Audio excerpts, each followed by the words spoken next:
아버지 하나님, 우리에게 영생 안에서의 시간을 주셔서 감사합니다. 예수 그리스도를 만난 그날부터 우리 안에는 하나님의 나라가 임재하게 되었고, 그 안에서 삶이 어떤 것인가를 새롭게 배워갈 수 있도록 성령의 교육이 있어서 감사합니다. 죄인의 본성의 채찍을 들어주시고 죄인의 기질에 책망하시면서 의인답게 살아갈수록 권고하시고 또 격려해 주셔서 감사합니다. 이 작은 한반도 안에 모든 예배가 살아있게 하소서. 주님을 찾는 구속받은 영혼들의 진실이 영생을 찬미할 때 새 힘이 솟구치고 성령을 통하여 넘치는 에너지가 살아계신 하나님을 찬미하게 하옵소서. 오늘도 주신 하루 값지게 살게 하소서. 예수님의 이름으로 기도합니다. 아멘.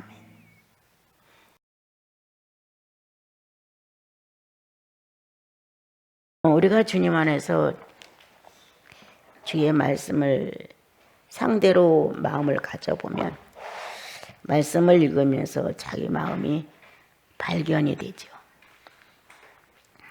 아, 내가 이랬지, 내가 이런 사람이야 라고 잠자고 있던 어떤 의식이 새롭게 일어나 말씀과 화합하면서 자신을 발견하게 됩니다. 성경이니까 그냥 의무적으로 읽어야 돼. 깨달음이 없어도 좋으니까 읽어야 돼.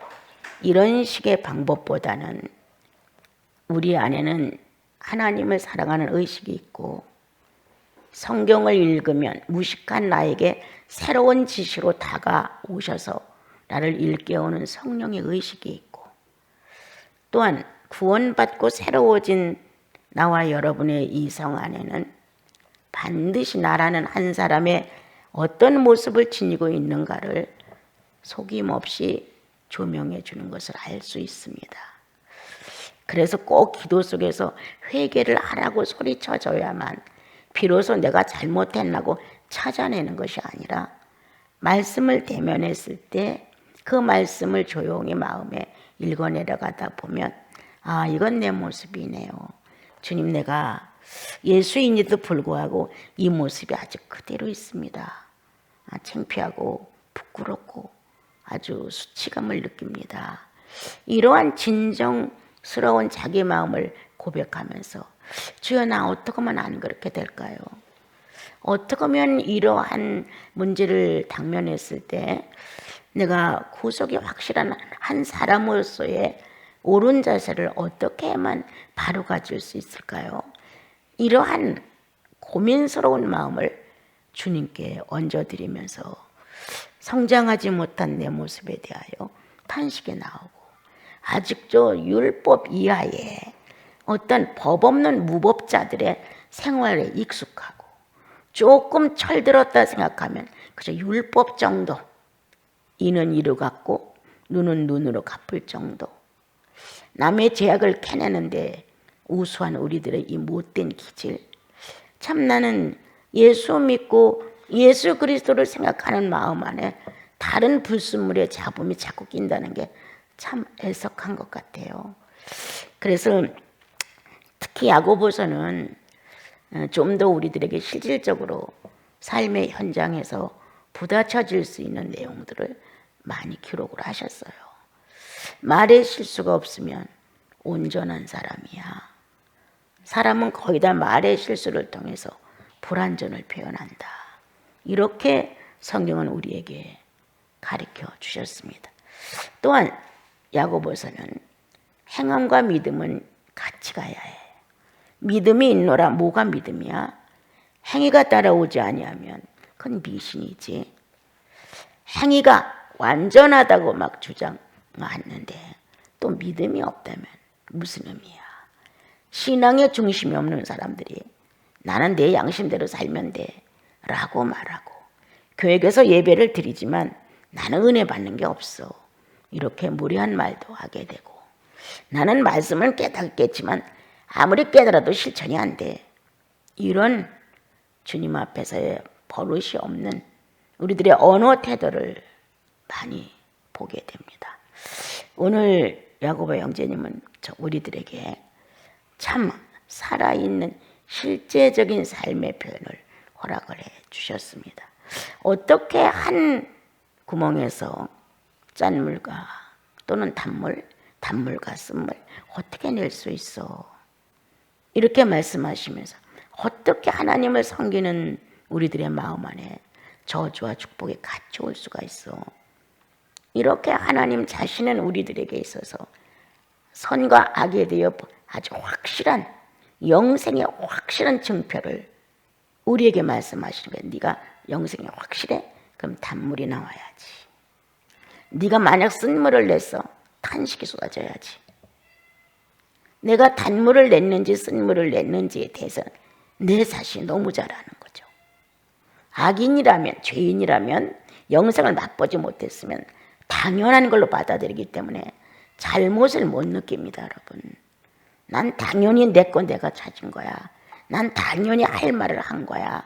이렇게 생각하지. 내가 연약한 자에게 무례함을 범했구나. 미처 생각하지 못하는 그에게 나와 똑같은 내가 그에게 똑같은 모습을 보여줌으로 나도 별 수 없는 수준이로구나. 이렇게 뭔가가 우리 안에서 움직여가는 것을 볼 수 있습니다. 주님은 우리에게 이런 말씀을 하셨어요. 때에 맞는 말이 얼마나 아름다운고. 때에 맞는 말. 불행에 처해 있는 사람을 만났을 때 그때에 맞는 말. 행복에 처해 있는 사람을 만났을 때 그때에게 맞는 말. 모든 상황에 맞춰 나가는 그 말이 얼마나 아름다운고.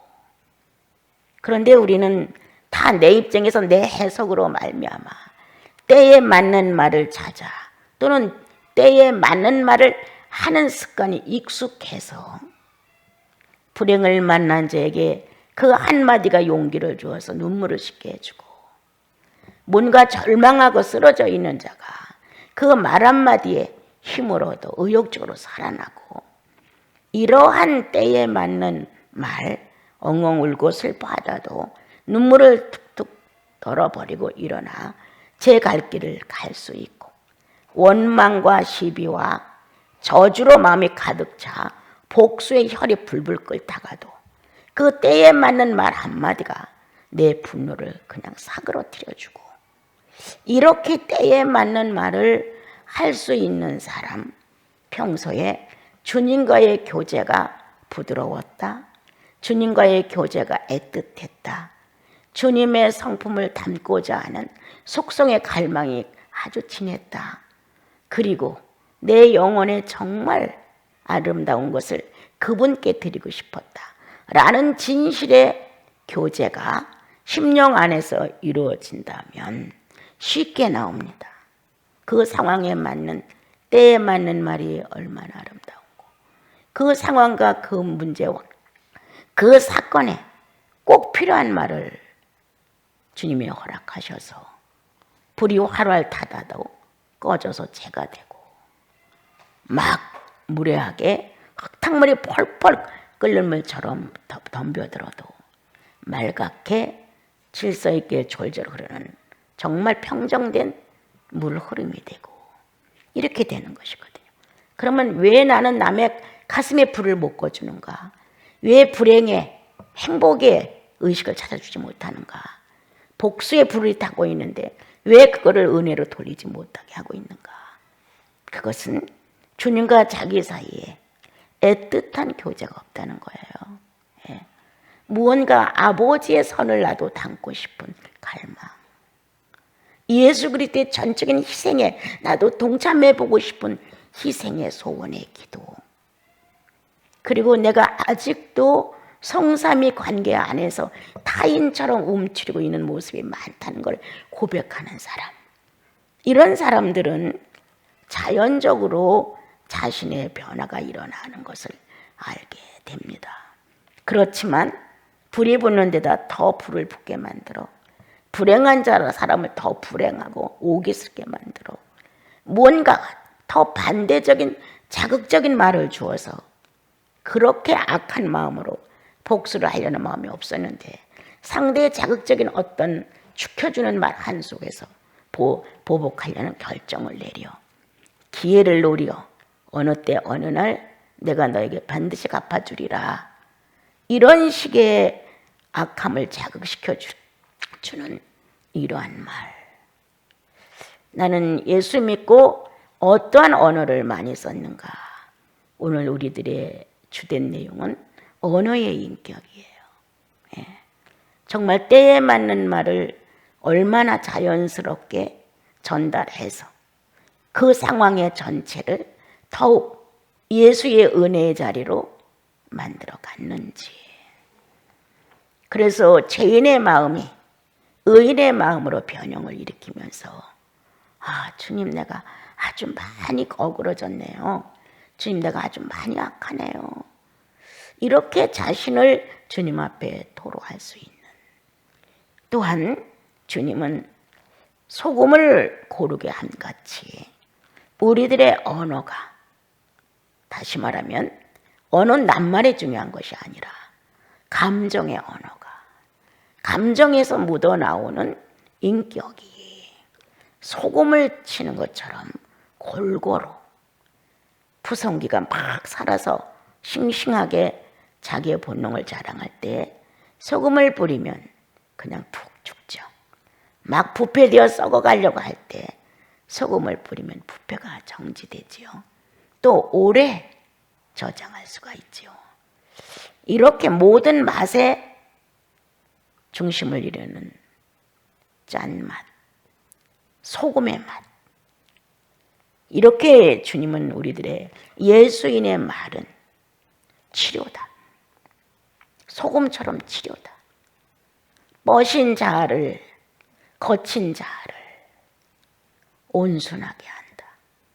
불같은 혀를, 감정을 다 내뿜어 내가 이 말과 이 사건과 이거에 대해서 내가 얼마나 치를 떨고 있는지를 있는 힘을 다해서 표현해보고 싶은 감정의 이 비인격이 활동을 한다.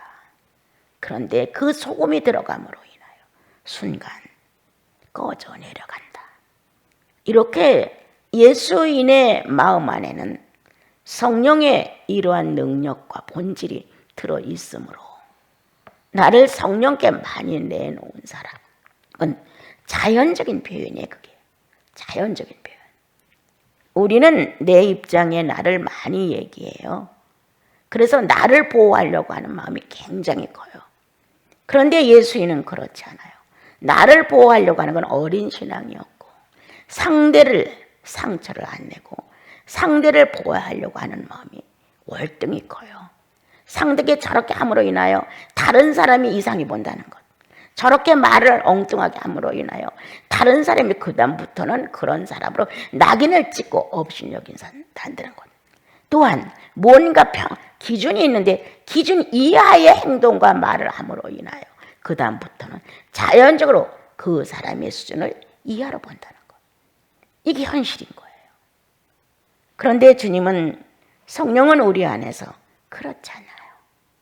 정말 고귀한 성품으로 우리를 길러주고 싶고 지식 있는 사람으로 놓아주고 싶고 언어의, 감정의 인격이, 오성의 인격이, 오감의 인격이 예수를 상대하는 고음으로 많은 사람의 필요에 따라 적절하게 요구하는 치료의 명약이 되게끔 주님은 우리를 이끌어 가시고 있습니다. 예수 그리스도가 이 땅에 오셔서 그렇게 많은 말을 하지 않았는데 쓸데없는 말도 많이 하지 않으셨습니다.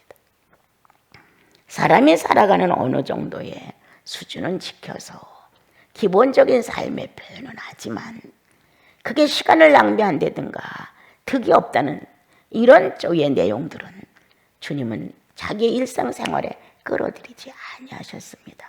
제자들은 그저 삶이 이렇고 저렇고 이 얘기 저 얘기를 많이 서로 나눌 수가 있었어도 주님은 그렇게 아니하셨습니다. 제자들은 그걸 크게 가책을 못 느꼈습니다. 그러나 성령이 내재하실 때부터 주님이 있었을 때 우리가 이렇게 말했어. 주님은 이러한 것들을 보시고 어떻게 느끼셨을까? 성령이 비로소 비침의 조명이 되니까 말이 많았던, 헛한 말을 많이 했던, 쓰잘데없는 시간을 많이 낭비한, 말도 아닌 말에 흥미를 느끼고 시간을 낭비했던 자신들이 얼마나 많이 비춰졌겠어요. 이제 나는 그리스도 외에는 자랑할 것이 없노라. 학벌로 말하면 가장 뛰어난 바울도 내가 예수 외에 자랑할 것이 없어. 이 정도로 대화를 했다면 그렇게 쓸데없는 말에 흥미를 느끼고 어디를 갔더니 이랬고 어느 사람은 이랬고 이렇게 하겠느냐 이 말이에요. 나도 내가 내 생활 중에서 이렇게 자매님들이 드나들며 얘기를 하면 어떤 때는 시끄러워요. 저 말을 왜 저렇게 해야 될까? 왜 저렇게 길게 끌고 나갈까? 짤막하게 한마디만 전해도 다 아는 일인데 우리는 너무 많이 수다스럽다. 소금이 뿌려지질 않았어. 그러니까 거센 자아를 막 휘두르는 거야. 급한 마음으로 행동해야 돼. 혈기가 막 쏟아지는 말로 해야 돼. 뭔가 마땅치 않은 분노가 쏟아져야 돼. 그리고 어떤 사건이라면 다 그것을 뒤집어 놔야 돼. 그리고 내 만족이 안 들면 험담이 돼야 돼. 이런 일이 너무 많다. 시간은 얼마 안 남았는데 내 육체를 좀 고상하게 쓰면 안 되겠는가? 성령과 내가 밀접하여 예수의 한 사람의 형상을 만들어 간다는 시간이 그렇게 많지 않은데 우리는 좀 더 진지하게 예수께서 가르치시는 언어를 써야 되지 않는가?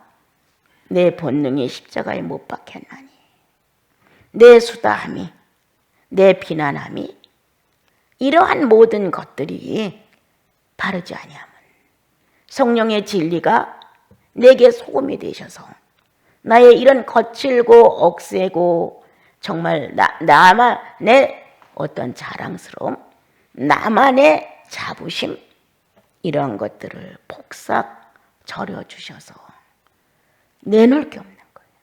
하나도 내놓을 게 없는 거예요. 주님 앞에 가면 너무 가난해. 예수의 것이 없어서 너무 가난한 거예요. 그때의 비참함. 먹을 것, 입을 것 충분해. 서로 좀 더 나눠 쓸 수도 있어. 물질 세계에서는 그렇게 가난함을 느껴본 적이 없어요, 나는. 그런데 주님께 들어가면 너무 가난해. 오성이 정상적인 예수 인격을 발휘할 수 있도록 아직도 연단이 덜 돼 있어. 하나님을 사랑하고 예술이 나온 근본, 음악이 있고 시가 있고 그림이 있고 갖가지 인간의 감정을 묘사할 수 있는 이 예능이 내 안에서 죽어 있는 거예요. 아름다운 교제를 안 하니까.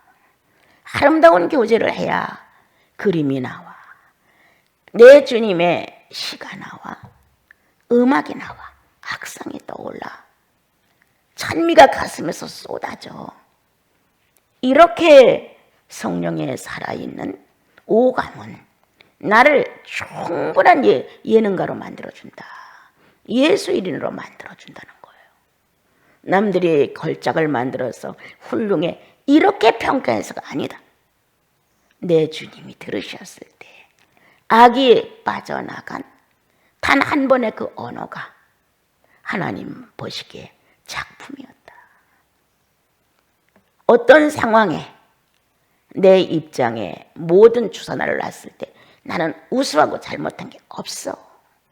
상대는 나빠.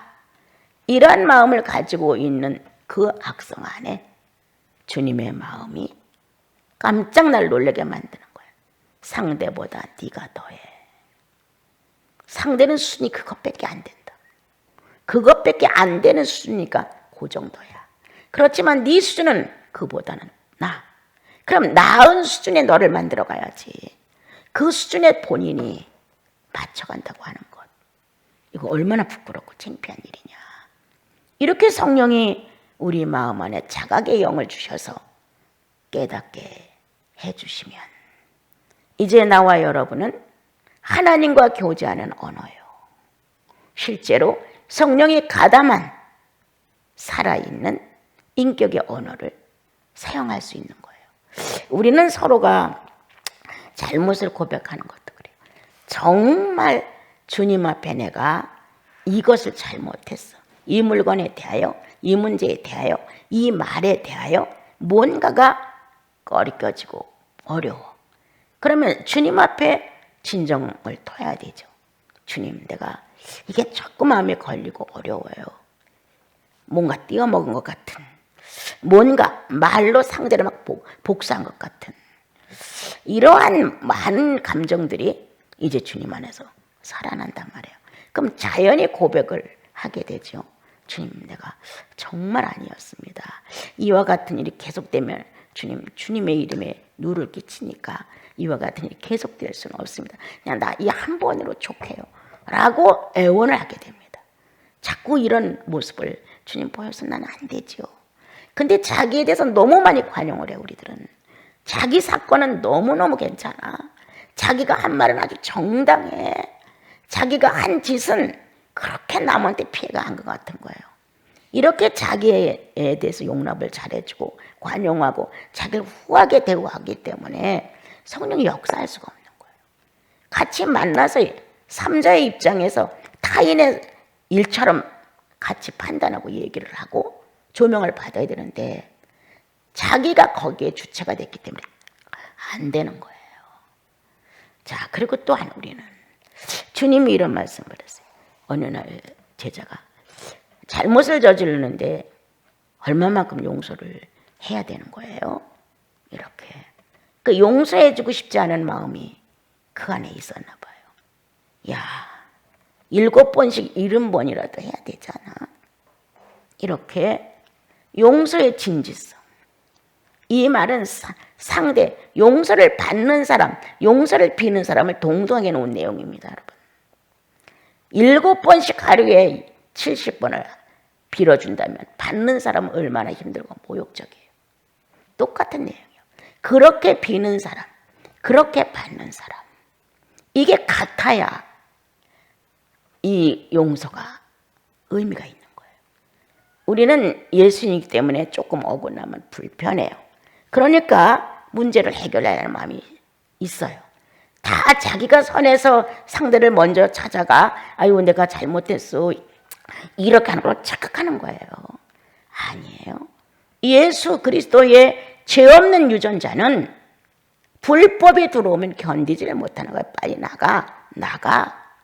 그러니까 고통을 느껴서 내가 잘못한 것을 시인하는 거예요. 그런데 어떻게 하느냐? 거기다 내 입장에서 해요. 빨리 자유함을 얻고 싶고 빨리 뭔가 잘못됐다는 수치감을 내게서 내쫓고 싶은 거예요. 그것이 나 안에 머물러 있다는 자체가 싫은 거예요.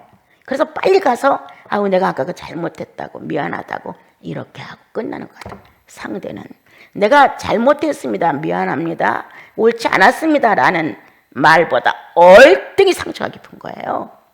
근데 그 말 한마디로 되느냐고요. 안 되죠. 그런데 그렇게 말한 사람은 자기는 했다는 거예요. 그래서 자기는 자유함이 있는 거예요. 자기는 꺼리낌이 없어요. 그 다음부터 그 사람 보는데 편안해요. 그러나 상대는 아니에요. 그 말 한마디로 그 깊은 상처가 치유되기에는 아직도 멀은 거예요. 꺼리껴지고 교제가 안 되고 뭔가 피하고 싶고 뭔가가 어색한 거예요. 그러면 용서를 빌은 나는 괜찮다는 거예요? 아니죠. 상대가 얼마나 어려웠을까? 얼마나 아직도 그 문제로 인하여 고민을 할까? 나와 이렇게 친교가 잘 안 되는 거 보면 그 마음에 엄청난 상처를 가졌구나. 굽실거려야 돼요, 사실은.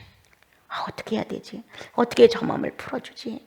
내 이 경솔함이 끝내 상대의 마음을 죽였는데 저게 어떻게 살아나지?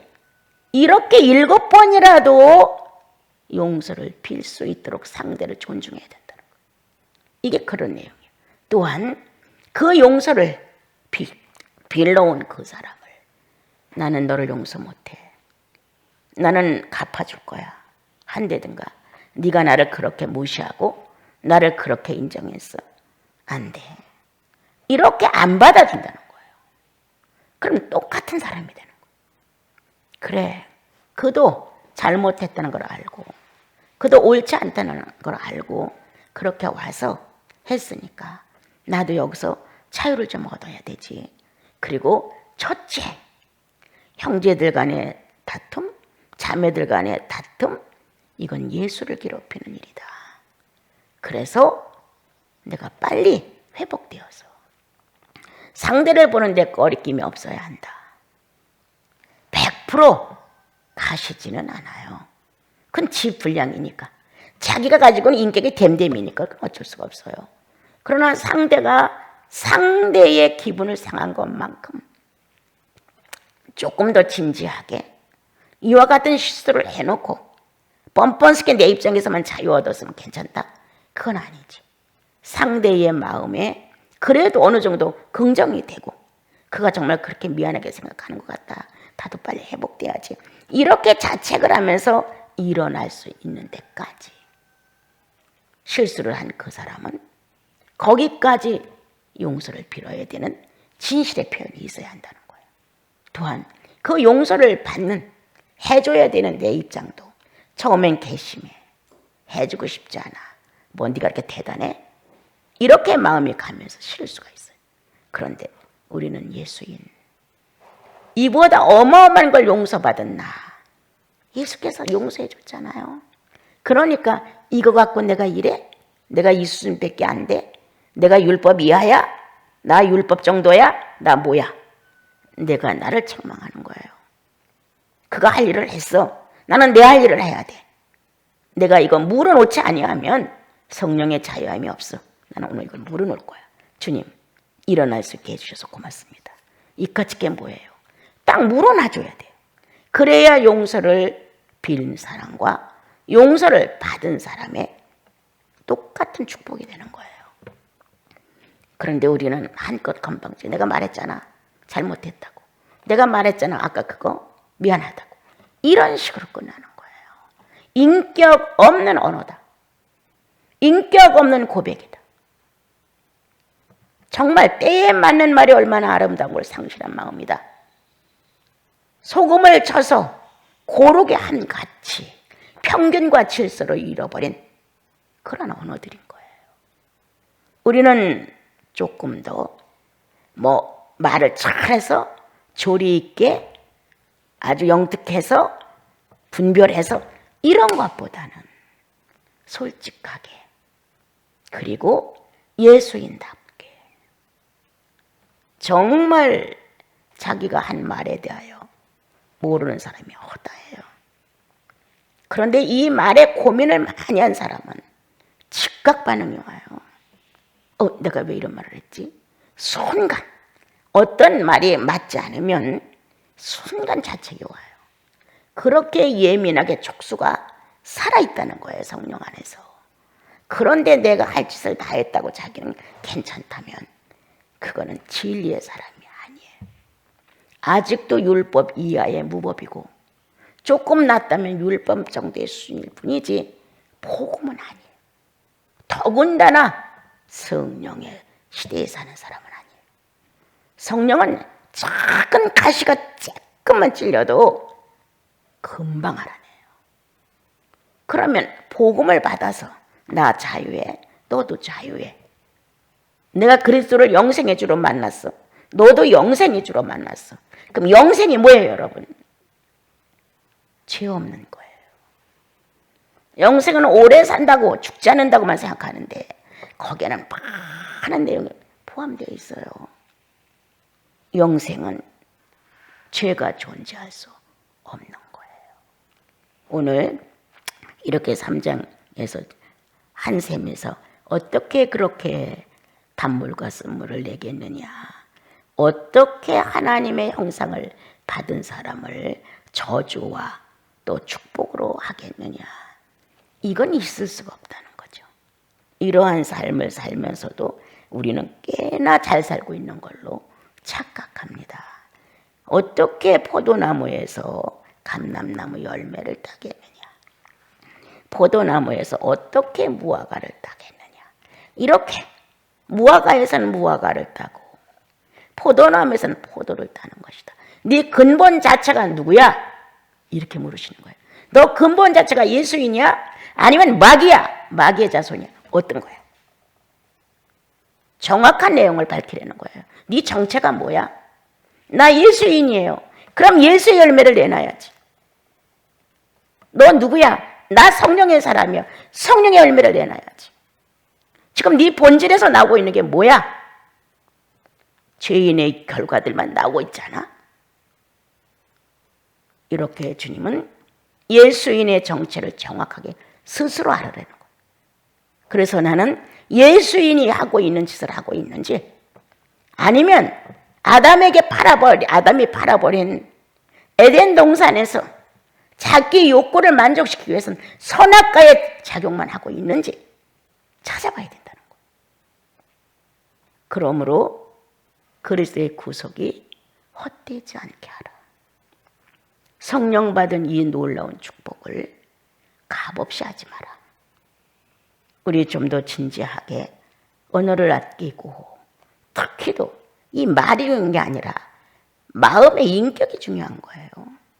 오성의 움직임이에요. 오감의 움직임이고, 여기서 터져 나오는 내 모습은 그 사람의 영혼 상태가 아닐까 싶어요. 이렇게 무서운 영혼의 상태를 지니고도 나는 예수인이라고 착각하고 있는지 몰라요. 성장이 막혀서 유아 정도로 앞뒤를 구분하지 못하는 무식한 무변별 속에 살면서도 꽤나 영특하고 사리가 밝고 인간답게 사는 걸로 오해하고 있는지도 몰라요. 우리는 오늘 야고보 형제님이 우리에게 말씀하신 대로 이중 인격을 쓰지 마라. 두 가지를 겸하여 살지 마라. 본질이 분명할 거다. 거듭나는지 안 나는지를, 성령이 존재하는지 안 하는지를 분명히 안다. 이렇게 우리에게 알려주셨어요. 우리 한 주 정말 나 성령 안에서 존재하는가? 복음 안에 존재하는가?